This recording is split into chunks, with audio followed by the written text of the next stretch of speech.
जय महाराष्ट्र पब्लिक।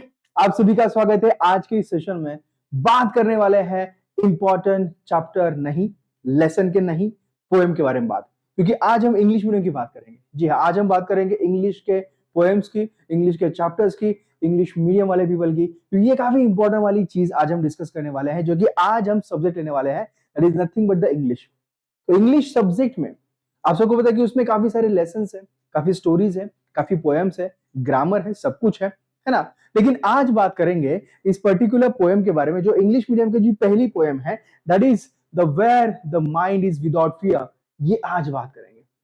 देखो, मैं आपके सामने ये कुछ लेक्चर्स यहाँ पे लेके आ रहा हूँ इस वन शॉट में, जिसमें आपको पता चलेगा कि how what kind of teaching यहाँ पे होती है, व्हाट काइंड ऑफ लर्निंग यहाँ पे होती है, जिससे आपको पता चलेगा कि स्कॉलर बैच में भाई इससे बढ़िया और बेहतर चीजें होती है। So I want all of you कि इस पोएम को समझेंगे। क्या इस पोएम के बारे में बातें हैं। इंग्लिश मीडियम के सारे जो बच्चे, लास्ट ईयर आपने इंग्लिश में काफी सारे पोएम्स आपने देखी है, काफी सारे चैप्टर्स आपने पढ़े हुए हैं। इस साल हम बात करने वाले काफी इंटरेस्टिंग चीजों के लिए। तो चलिए डिस्कस करते हैं वन शॉट में। ये पर्टिकुलर पोएम काफी इजी है, लेकिन ये स्टार्ट करने से पहले आई वांट ऑल ऑफ यू कि आपके सामने टेक्स्ट बुक होनी चाहिए। आई वांट कि सबके सामने टेक्स्ट बुक रखो, तभी जाके मजा आएगा। अगर टेक्स्ट बुक नहीं रहेगी, जो मैं लाइन बाय लाइन यहाँ पे जो चीज आपको बता रहा हूँ, वो चीज आपके समझ में नहीं आएगी। So I want all of you कि sit with the text book. Okay, आज सिर्फ और सिर्फ मैं यहाँ पे आपको पोएम सिखाने वाला हूँ। आज सिर्फ और सिर्फ मैं आपको यहाँ पे पोएम बताने वाला हूँ। इससे रिलेटेड जो भी सारी चीजें हैं, एमसीक्यू हो, क्वेश्चंस हो, I will going to take in another session. Okay, लेकिन आज न सिर्फ पोएम को समझो, पोएम को फील करो, ये बातें यहाँ पे होगी। तो चलिए शुरू करते हैं आप सभी के साथ। क्या इस पर्टिकुलर पोएम बातें करी गई है। ये पर्टिकुलर पोएम जो है, ये बात करती है टैगोर विजन। टैगोर कौन है? रविंद्रनाथ टैगोर, जिन्होंने हमारा क्या लिखा है भाई, जिन्होंने हमारा राष्ट्रगान लिखा है। ओके, राष्ट्रीय गीत जैसे हम बात करते हैं, national anthem, he has written our national anthem. Okay, इन्होंने क्या लिखा है? हमारा जो नेशनल एंथम है, पता ना सभी को नेशनल एंथम क्या है? दैट इज जन गण मन। जनगण मन उन्होंने लिखा है ना। हाँ, तो जो जनगण मन है इन्होंने लिखा हुआ है, एंड हम सबको बात पता है। लेकिन उससे भी, उसके बियॉन्ड भी उन्होंने काफी सारी बातें इंडिया के फ्रीडम स्ट्रगल के बारे में कही हुई है। He has also taught, उन्होंने काफी सारे बुक्स लिखे हुए हैं, उनकी बुक को नोबेल प्राइज मिला हुआ है। ये सारी बातें हम देखेंगे। तो टैगोर जी एक पोएम यहाँ पे लिखते हैं, and he to talk about here. उनका एक विजन है अपनी इंडिया के बारे में, अपनी कंट्री के बारे में, कि वो चाहते हैं कि हेवन ऑफ फ्रीडम हो, मतलब एक ऐसा स्वर्ग हो जहां पे फ्रीडम हो। क्योंकि ऑब्वियसली इंडिया के ऊपर ब्रिटिशर्स रूल कर रहे थे, तो जो ब्रिटिशर्स रूल कर रहे थे तो हमारे पास उतना फ्रीडम था नहीं। तो यहाँ पे टैगोर जी कह रहे हैं कि वी वांट कि इस तरह का हेवन हो, स्वर्ग हो, जहां पे आजादी हो, जहां पे कुछ भी करने की आजादी हो, जहां पे हम जंजीरों से जकड़े ना हो, जहां हमें कोई टोके ना, रोके ना, मारे ना, हिंसा ना करे, वहां पे विचारों की, डेवलपमेंट की आजादी हो, स्वतंत्रता हो, वहां पे कहना चाहते हैं। और उसमें कहीं पे भी कुछ कलर का डिस्क्रिमिनेशन ना हो, कोई भेदभाव ना हो कलर के ऊपर। जैसे महात्मा गांधी जी को ट्रेन से निकाल के बाहर फेंका गया था, कोई भी क्लास में डिस्क्रिमिनेशन ना हो, कोई भी कास्ट, कोई भी रिलीजन, इन सारी चीजों के प्रति, इन सारी चीजों को लेके कोई भी भेदभाव, कोई भी डिस्क्रिप्शन, कोई भी डिस्क्रिमिनेशन वहां पे नहीं होना चाहिए। एज वेल एज जो भी हमारे पुराने जो रिचुअल्स है, जो भी सुपरस्टिशंस है, जो भी पुरानी आदतें हैं, जो भी हैबिट्स है, जिसकी वजह से हम पीछे हैं, जिसकी वजह से we are not able to throw out this britishers from our country, we need to change those habits. We need to clear हमारे दिमाग में जो विचारों की जो श्रृंखला है, जो विचार हम जो कर रहे हैं, उन सारे थॉट्स की एक लाइन बनानी पड़ेगी। एक पूरी तरह से खाली पड़ी जो चीजें हैं सोचने की, वो हमें बनानी पड़ेगी, उसकी एक लाइन बनानी पड़ेगी, हम आगे जा सकते हैं। इन सारी चीजों को हम अगर खोल दे, ये जो बैरियर जो लगे हुए हैं, इन चारों लोगों को इकट्ठा करने से वो बैरियर को तोड़ो, लोग इकट्ठा आ जाएंगे, फ्रीडम उनको मिल जाएगा। इन बैरियर को तोड़ो, ये जो हैबिट्स है उनको तोड़ो, एंड आगे लेके आ जाओ, and what will going to have, then आपको मिलेगा universal knowledge. You will going to have universal knowledge, मतलब सबको नॉलेज मिलना चाहिए, सबका माइंड फ्री होना चाहिए, फेयर होना चाहिए, है कि नहीं? हाँ, फियर से आउट ऑफ होना चाहिए। एक ना विचार करने की क्लियर स्ट्रीम होनी चाहिए, the power of reason and logical thinking. ऐसे नहीं कि किसी भी चीज के ऊपर विश्वास कर ले, ये सब कुछ होना चाहिए, है ना। देन डेप्थ ऑफ ट्रूथ, मतलब क्या है? सोर्स फ्रॉम विच, कि जहां से ना सिंसियर वर्ड्स मस्ट ओरिजिन, जहां से ना सच बाहर आ जाए, सच के ऊपर चीजें बेस्ट होनी चाहिए, झूठ का सहारा नहीं लेना है। Then haven of freedom, awaken nation of a good thoughts, एक ऐसा नेशन चाहिए कि जिसके विचार अच्छे हो, जो विचारों से जागरूक हो चुका हो, जिसे खुद का ज्ञान आया हो। जैसे कहते हैं ना, अद्भुत अधम अदाहत की परिभाषा है, वो मिटती मानवता की एक आशा है। ये जो आशा है ना, ये आशा यहाँ पे बनना काफी इंपॉर्टेंट है। तो चाहते हैं ठाकुर जी कि हमारा देश एक आगे आगे खड़ा रहे, खुद के विचारों से आगे आ जाए। एंड एक टायरलेस स्ट्राइविंग, मतलब हम अगर कंटिन्यूस एफर्ट करते रहेंगे, अगर हम कंटिन्यूस स्ट्रगल करते रहेंगे, तो डेफिनेटली हमारा जो एम है हम अचीव करते रहेंगे। एंड एवर वाइडनिंग थॉट जो है, जिसे हम बातें कर रहे हैं, स्टेट ऑफ टोटल फ्रीडम, हम विचार करने का, शब्दों में बात रखने का, या फिर ना काम करने का, हमें यहाँ पे क्या मिलेगा, एक यहाँ पे टोटल फ्रीडम मिलेगा, जो कि काफी इंपॉर्टेंट वाली बात है, that we need to understand here. Okay, थोड़ा आगे चलते हैं। अब देखेंगे इस पर्टिकुलर चीज के बारे में। इस पर्टिकुलर पोएम में पहले बात करेंगे वार्मिंग अप, जो आप सबको पता है, आपके टॉपिक में, आपके चैप्टर में आता है, आपके पोएम में आता है। ओके, और उसके बाद हम पोएम करेंगे। तो क्या है warming up? Okay, warming up मतलब है कि भाई पोएम से पहले ना, मतलब पोएम को सीखने से पहले, पोएम को जानने से पहले, उसमें जो भी सारी चीजें, जो भी इंपॉर्टेंट क्वेश्चन है जो पोएम से रिलेटेड होते हैं, उसको थोड़ा जरा जानना समझना। यहाँ पे बात करेंगे। तो यहाँ पे है कुछ इंपॉर्टेंट कॉन्सेप्ट्स है जो आपको शायद नाइन्थ में ऑलरेडी पता होंगे। जैसे ह्यूमनिज्म की बात है, ह्यूमनिज्म का मतलब क्या होता है, पेट्रोलिज्म का मतलब क्या होता है, इंटरनेशनलिज्म, लास्ट ईयर आप ना इंटरनेशनल रिलेशन बात कर चुके हो पॉलिटिकल साइंस में। देन लिबरलिज्म क्या होता है, एनवायरमेंटलिज्म क्या होता है, ये सारी चीजों का मतलब क्या है। वैसे तो आपके डिक्शनरी में सारी बातें बताई गई है। अगर, हाँ देखो देखो देखो, अगर आपने अभी तक ना डिक्शनरी नहीं यूज की है ना, तो भाई डिक्शनरी ओपन कर लो। क्योंकि ना आई वांट सबके पास डिक्शनरी होनी चाहिए, क्योंकि English is not our language, English is not our mother tongue. Okay, Marathi होगी, हिंदी होगी, उर्दू होगी, मारवाड़ी होगी, आपकी मदर टंग होगी। आई वांट ऑल ऑफ यू कि आपके पास टेक्स्ट बुक होना काफी इंपॉर्टेंट है। If you have the text book, उसके साथ भी आपके पास डिक्शनरी होना काफी इंपॉर्टेंट है, because you need to learn this particular language. और वो डिक्शनरी प्लीज ओपन कर लो and try to find out the meaning of this each and every word, so that ना आपकी वोकैबुलरी ऐसे बढ़ेगी। इफ अगर वोकैबुलरी बढ़ती है, अगर आपके पास शब्दों की संख्या काफी बढ़ती है, तो ये आपको राइटिंग स्किल में एंड लॉन्ग आंसर राइटिंग में काफी फायदेमंद होगा। ओके, तो आपको क्या करना है, pair with your partner and match the terms in the given meaning. ये मीनिंग दिया गया है यहाँ पे, और ये टर्म दी गई है, तो इस टर्म को, तो क्या humanism concern about action and aimed at protecting environment? नहीं भाई, एनवायरमेंट है तो शायद एनवायरमेंटलिज्म होगा, है कि नहीं। पेट्रोलिज्म का मीनिंग क्या, होल्डिंग लिबरल वैल्यूज? नहीं। पेट्रोलिज्म मतलब क्या कि पेट्रियोटिक, तो पेट्रियोटिक आ गया ना। विगरस सपोर्ट मतलब हम खुद के देश के प्रति क्या हो, और ज्यादा देशाभिमान हमारे अंदर हो, एक प्राइड हो, एक फीलिंग हो, है ना। इंटरनेशनलिज्म होता क्या है, एक मिनट, है ना, state at process of being international, मतलब हम ना थोड़ा इंटरनेशनल होना चाहते हैं, हम बाकी देशों से का यहाँ पे आगे आना चाहते हैं। And then a rationalistic outlook towards the humans rather than a divine or supernatural tone, okay, supernatural one। तो ये हम बात यहाँ पे करेंगे लिबरलिज्म, मतलब फुल तरीके से क्या हो कि हम आगे आए। चलो ये तो बातें मैंने बता दी, अब आगे चलेंगे। तो ये कुछ है ना, taking the help of the dictionary. देखो मैंने कहा था कि डिक्शनरी काफी इंपॉर्टेंट है, स्टेट बोर्ड आपको खुद कह रहा है कि भाई डिक्शनरी यूज करो, इंटरनेट का भी यूज कर सकते हो, लेकिन आई वांट कि ऑल ऑफ यू अभी जो है सारा सब कुछ जो आपको फोकस करना है डिक्शनरी के ऊपर। ओके, सोनेट, ये कोई गाड़ी का नाम नहीं है, सोनेट मीनिंग है। ओके, सोनेट का मीनिंग क्या है फाइंड आउट करना है, एपिक का क्या है, लिमरिक का क्या है, लिरिक का क्या है, बलाड क्या है, ह्यूमरस, बाकी बहुत सारी चीजें आपको पता चल जाएगी। ओके, तो बात करेंगे, एपिक का मीनिंग होता है लॉन्ग स्टोरी पोएम, ऑफन एक मिथि, जैसे रामायण महाभारत है। बलाड का मीनिंग होता है एक short story poem with the message. Okay, एक शॉर्ट स्टोरी पोएम होती है, लेकिन उसमें कुछ मैसेज दिया होता है ना। Then a poem of 14 lines, that is sonnet.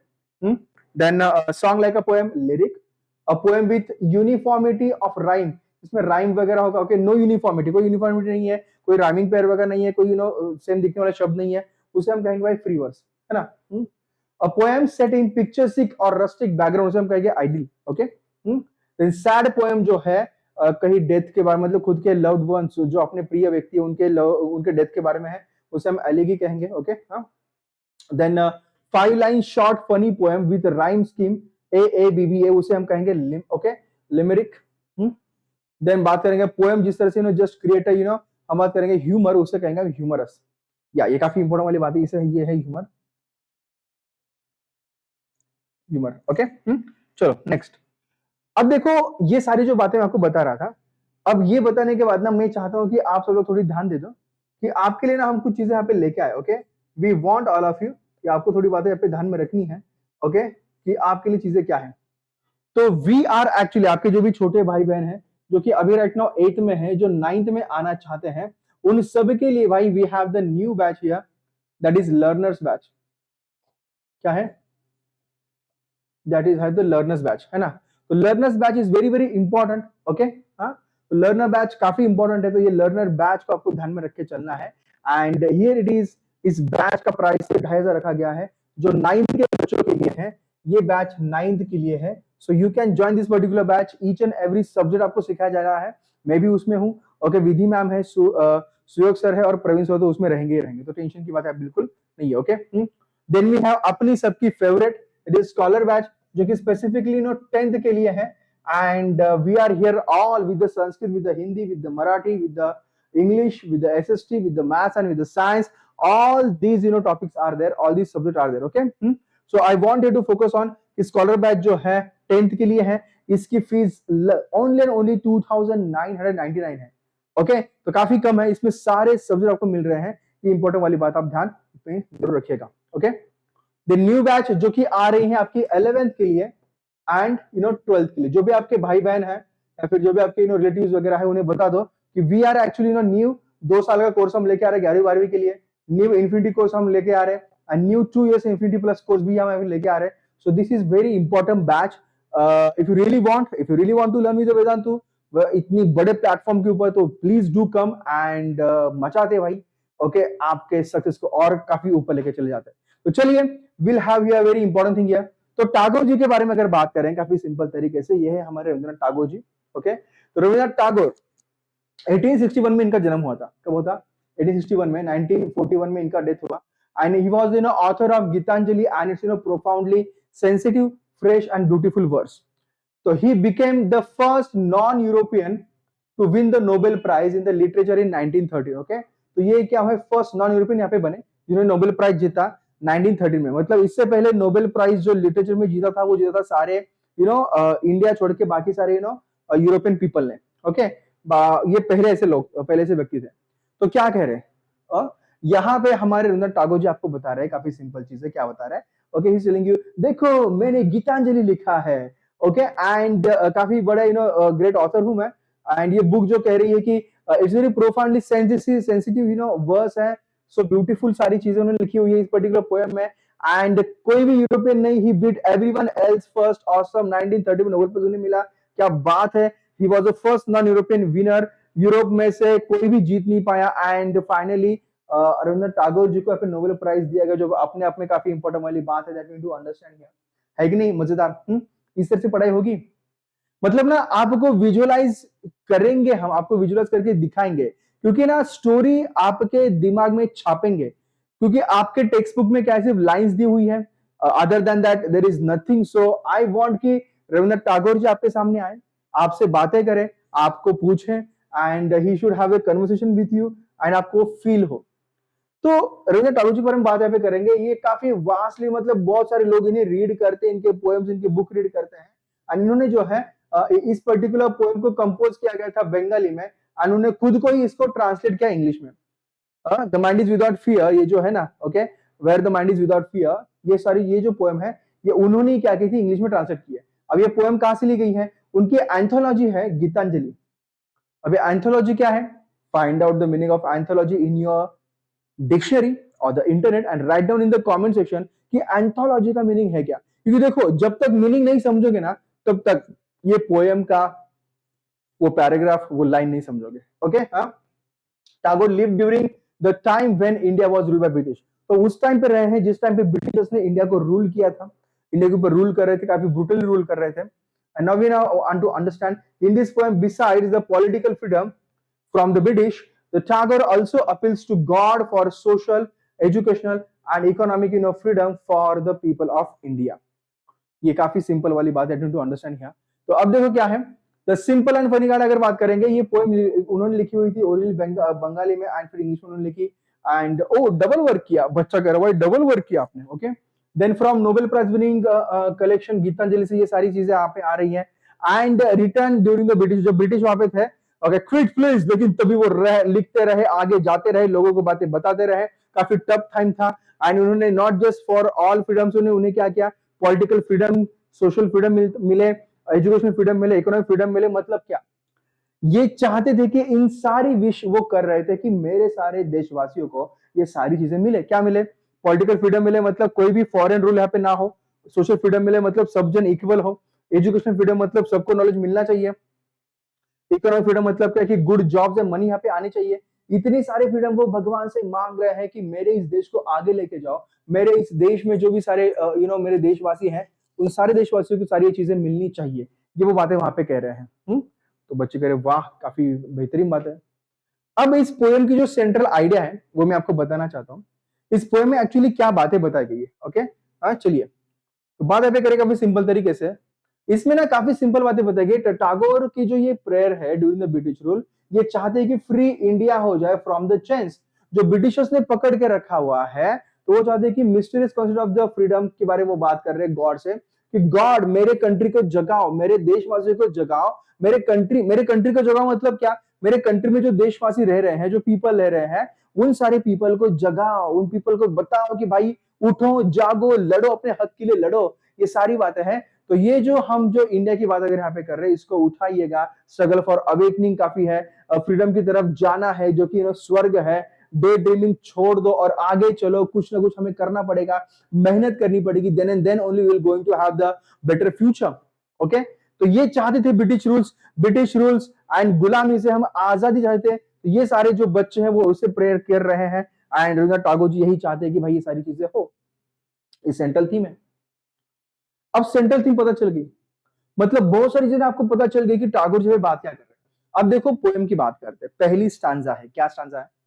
Where the mind is without fear, जहां पे मेरा दिमाग ना, एक ऐसी जगह के बारे में वो सोच रहे हैं। Is thinking about the place कि जहां पे मेरा माइंड जो है विदाउट एनी डर, विदाउट एनी फियर रह सके। And the head is held high, मेरा दिमाग, मेरा मेरा जो सर है वो ऐसे ऊंचा रहे, मुझे झुकना ना पड़े, मैं कोई गुलाम ना बनूं। इस तरह की बातें वो कह रहे हैं। Where the knowledge is free, जहां पे नॉलेज फ्री हो, जहां पे सबको नॉलेज मिले। Where the world has not broken up into fragment, जहां पे जो दुनिया है वो टुकड़ों में ना बटी हो, कोई भी डिस्क्रिमिनेशन ना हो, कोई भी भेदभाव ना हो, रिलीजन के ऊपर, क्लास के ऊपर, कास्ट के ऊपर, कलर के ऊपर। And by the narrow domestic wall, ये जो नॉन डोमेस्टिक वॉल जो है ना, कि मतलब तुम्हारा क्लास अलग है तो मैं तुमसे बात नहीं करूंगा, तुम्हारी कास्ट अलग है तो मैं तुमसे मतलब तुम्हारे घर पे आऊंगा ही नहीं। तो ये सारी जो बातें ना काफी इंपॉर्टेंट है। ओके, तो इस नैरो डोमेस्टिक वॉल से अलग होके हम इस सारे लोगों को आगे लेना चाहते हैं। ये टैगोर जी यहाँ पे कह रहे हैं।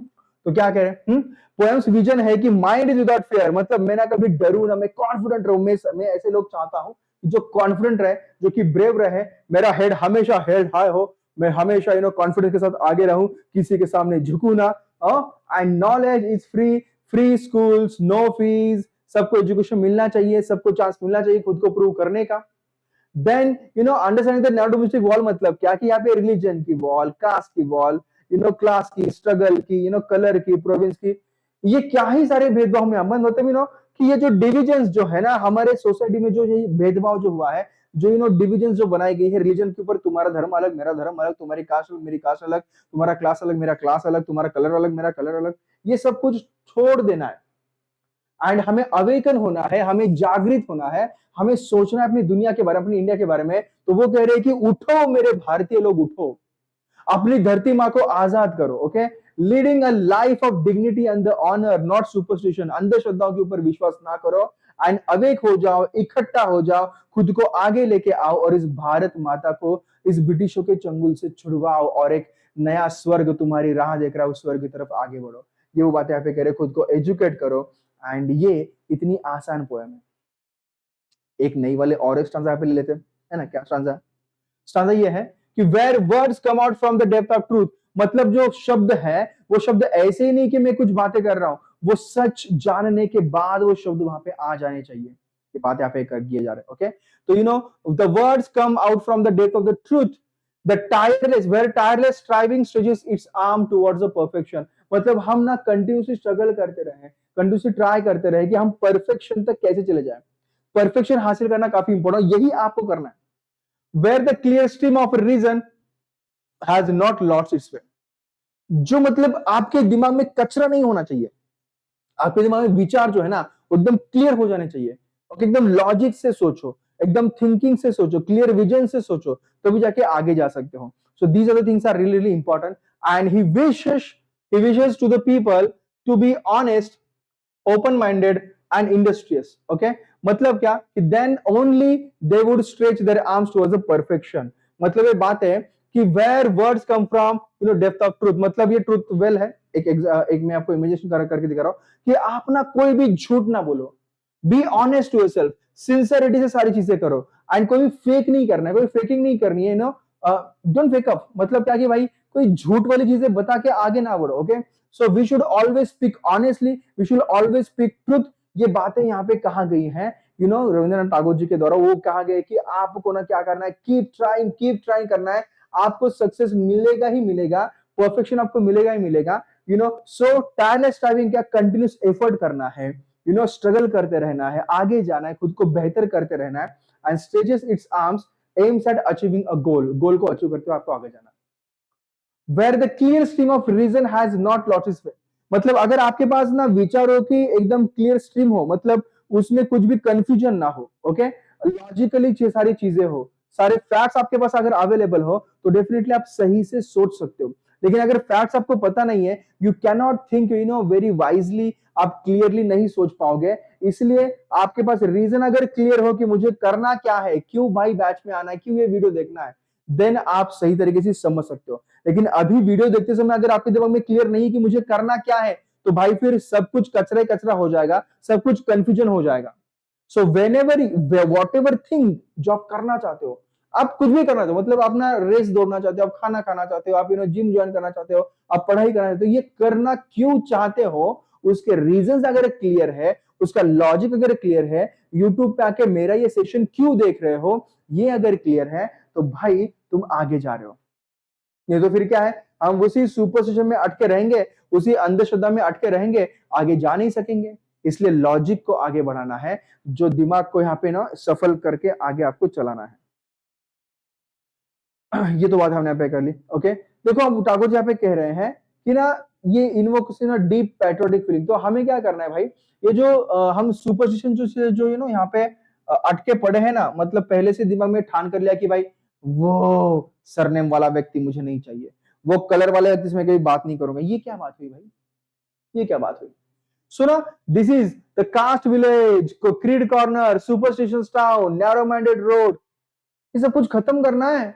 इससे ना आपकी यूनिटी नहीं आएगी, हम शांति से रह नहीं पाएंगे, कंटिन्यू दिमाग में ना वो कचरा चलेगा. So we are divided by this particular narrow thoughts की भाई तुम्हारा कास्ट अलग है, तुम्हारा क्लास अलग है, तुम वहीं रहो, मैं तुम्हारे गांव नहीं आऊंगा, तुम मेरे गांव नहीं आओगे. ये गलत बात है. आपको ना ये नीचे ऐसे रोक देता है, एंड फिर कंट्री कभी यूनाइट नहीं बन पाती, आप डिवाइडेड हो जाते हो. और इसी का फायदा ब्रिटिशर्स ने और बहुत सारे शत्रुओं ने उठा था. एंड बिकॉज ऑफ दैट ना many people have ruled over us because of these fragmented society. लेकिन अगर हम आगे बढ़े, अगर हम ट्रूथ, ऑनेस्टी, लव, रिस्पेक्ट के साथ आगे बढ़े, तो डेफिनेटली हम काफी आगे जा सकते हैं. एक फ्री पब्लिक नॉलेज आपको अगर मिलेगा, तो आप ना अच्छे सोच सकते हो और एक बड़ी सोसाइटी आप पा सकते हो. और यही ड्रीम जो है ना, वही रविंद्रनाथ टैगोर जी का है. वो चाहते हैं कि भाई आप सोचो, आप समझो, जानो, बूझो, तभी जाके मेरे इंडिया के जो सारे जो बच्चे वो अच्छा सोचेंगे और इंडिया को आगे लेके जाएंगे. अगर ये नहीं कर पाओगे तो इंडिया आगे जाएगा ही नहीं. ओके, ये काफी वाली बात है, ड्रीमिंग ऑफ यूनिटी. चलो next. Into dreary desert, sand of dead habit. मतलब क्या, एक ओल्ड ट्रेडिशन रिचुअल है. मतलब जो सारे ट्रेडिशन जो है वो खत्म हो चुके हैं, उनकी कोई जरूरत है नहीं है, जो काफी पुराने हैं, उन सबसे क्यों अभी बातें करनी है. सो उनके बारे में क्यों देखना है. Where the mind is led forward by thee, इनके द्वारा जो है ना डेड हैबिट आपको क्या करते हैं, आगे लेके जा रहे हैं. मतलब उससे कुछ हासिल होगा नहीं, उससे ना ही आप कंट्री को अच्छा बना पाओगे, ना ही आपकी लाइफ अच्छी बनेगी. सो into ever widening thought and the action, तो आपको क्या करना है, into that heaven of freedom my father let my country awake. तो उस हेवन ऑफ फ्रीडम में मेरे सारे लोगों को क्या किया जाए कि अवेकन किया जाए, इन जस्टिस उन्हें दिया जाए. ही अर्ज गॉड कि मुझे गाइड करो. ओके, गाइड हिज कंट्रीमैन, मेरे सारे लोगों को जो है, मेरे सारे देशवासियों को एक दिमाग दे दो, एक जागरूक करो, उन्हें राइट अगेंस्ट द ब्रिटिश के साथ वो फाइट कर सके, जो भी रूल्स वहां पे है खुद को लिबरेट कर सके. ये सारी बातें वहां पे कह रहे हैं कि देखो पूरे हमें क्या करना है. ये जो सारे डोंट थिंक जस्ट पुश, जो सारे ब्रिटिश जो है ना ओल्ड हैबिट्स हमें दे रहे, फियर है, डर है, ब्रिटिश के सारे रूल्स वगैरह है, जेंडर का इनइक्वालिटी है, उन्हें ये फियर जो है, इन सबको खत्म करके हमें आगे जाना है. और ये नथिंग बट क्या है, these are the nothing but एक ऐसा डेजर्ट है जो हमारी बुरी आदतों से बना हुआ है, पुरानी आदतों से बना हुआ। उन सारी आदतों को हमें छोड़ना है और आगे जाना है और lead towards the freedom and the wisdom, एक ज्ञान की तरफ, स्वतंत्रता की तरफ जाना है। और वही जाके हम क्या करेंगे, टू एवर वाइडनिंग थॉट, जब हमारे थॉट हम आगे बढ़ के जाएंगे, एक्शन उसके ऊपर लेंगे, then definitely what will going to happen, old thinking को छोड़ के if we are building the equality justice and the new ideas, हम कॉन्फिडेंट रहेंगे, हम प्रोग्रेस की तरफ जाएंगे, प्रॉस्पेरिटी की तरफ जाएंगे। एंड भाई फिर तो जीवन सुंदर ही सुंदर है, फिर तो जीवन सुंदर ही है, फिर तो आपकी लाइफ मजे ही मजे। These are all important things that we need to understand here. तो बातें काफी इंपॉर्टेंट है, बातें काफी सिंपल है, समझ रहे हो? ओके, ये समझना है क्योंकि टैगोर जी यही तो कह रहे हैं कि भाई तुम्हें करना क्या है, तुम्हें सारे इन राज्य, तुम्हें इन रेगिस्तान से निकल के नई आदतें, नए विचार, नए थॉट तुम्हें अप्लाई करने हैं, तब जाके तुम्हारी लाइफ हरियाली जैसे हो जाएगी। ये काफी इंपॉर्टेंट बात है यहाँ पे टैगोर जी कह रहे हैं। टैगोर जी और एक इंपॉर्टेंट बात यहाँ पे कह रहे हैं, क्या कह रहे हैं? ओके, हाँ, is also saying क्या कि वो जो dreary desert sand of dead habit है, मतलब ये ड्रेरी डेजर्ट क्या है, आपकी पुरानी आदतें, आपके पुराने हैबिट्स जो ब्रिटिशर्स द्वारा लगाए गए हैं, आपके दिमाग में सारे जो विचार उन्होंने जो डाले गए हैं, उन सारे विचारों को, आदतों को आपको खदेड़ के बाहर फेंकना है। आपको ना आपके माइंड को बदलना है, आपको आगे जाना है उन सारी चीजों को छोड़ के, और आपके खुद के कंट्री को आपको अवेक करना है, एक्शंस लेना है, दिमाग की जो ताले वो खोल के। एंड जब कंट्री अवेक हो जाएगी, कोई भी दिमाग में जजमेंट नहीं रहेगा, कोई भी किसी के बीच में डिस्क्रिमिनेशन नहीं रहेगा, भेदभाव नहीं रहेगा, एंड हम न्यू चैलेंज को एक्सेप्ट कर सकते हैं, and lives of decency and dignity के साथ हम जी सकते हैं, एक आत्मसम्मान के साथ हम इस लाइफ को जी सकते हैं। जो बातें यहाँ पे रवींद्रनाथ टैगोर जी कह रहे हैं, उन्होंने ये भी कहा कि मैं चाहता हूं कि सब लोग यहाँ पे आए, अपने खुद के लिए, अपने कंट्री के लिए, अपनी भारत माता के लिए काम यहाँ पे करें। एक पैट्रियोटिज्म होना चाहिए, यूनिटी होनी चाहिए, एकत्रता, सत्यता, ट्रूथ एंड डीप मैसेज उन्होंने यहाँ पे इंडिया के लिए लिखा है, इंडिया के पीपल के लिए लिखा है, सारे देशवासियों के लिए यहाँ पे लिखा है कि आइए इस ब्रिटिश के चंगुल से अपनी भारत माता को अलग करते हैं, आगे लेके जाते हैं एंड काफी बढ़िया भारत बनाते हैं। ये वाली बात यहाँ पे कही गई है इस पर्टिकुलर पोएम से। और लास्ट में अगर आपको बताऊंगा तो इस पोएम इस काफी रिमार्केबल है टू अ ग्रेट एक्सटेंट की विच एक्सप्रेस करती है कि किस तरह से फ्रीडम की जो फीलिंग है काफी इंटेंसली यहाँ पे टैगोर जी बता रहे हैं हमें। ओके, एंड ये काफी यूनिवर्सल अपल इसे बात यहाँ पे करते हैं कि ये जो फियर जो तुम्हारे अंदर है, लाइज, झूठ है, फियर है, स्लेवरी है, नैरो वॉल से करप्शन है, सुपरस्टिशंस है एंड करप्शन, ये सारी चीजों को खदेड़ के बाहर आपको निकलना। ये सारी माइंड स्केच से खुद ही ने वो एक जंगल बना लिया है, खुद ही ने वो एक प्रिजन बना लिया, जेल बना लिया, उस जेल से निकलो एंड देन बाहर आ जाओ, सुपरमैन बनो, यूनिटी के साथ, रीजन के साथ, ट्रुथ के साथ, नॉलेज के साथ, परफेक्शन एंड अवेकन एक्शन करो, तब जाके तुम्हें एक स्वर्ग मिलेगा जहां पे आजादी होगी,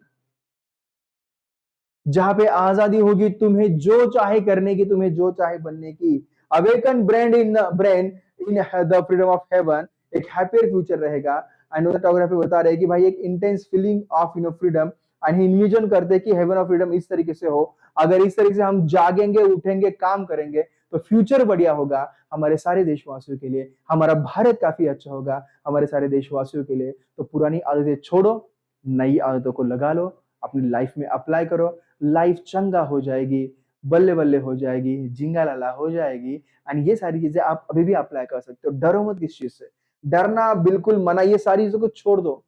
डरना नहीं है क्योंकि डर के आगे जीत है, लेकिन वो जीत हासिल करने के लिए ये आपको जेल तोड़ना पड़ेगा, इस जेल से निकल के आपको सुपरमैन बनना पड़ेगा, सुपरमैन बनना पड़ेगा, तब जाके आप आगे जा सकते हो। ओके, सो भाई इन नए थॉट्स को अप्लाई करो, सुपरमैन बनो एंड सुपर वुमन बन सकते हो, सुपरमैन और वंडर वुमन बन सकते हो एंड अपनी लाइफ को बेहतर कर सकते हो जिस तरह से हमारे सारे फ्रीडम फाइटर्स ने किया। सो ये था आज का सेशन, ये थी आज की पोएम। शायद आपको समझ में आया होगा, आपको मजा आया होगा एक नई तरीके से नई चीज समझ के।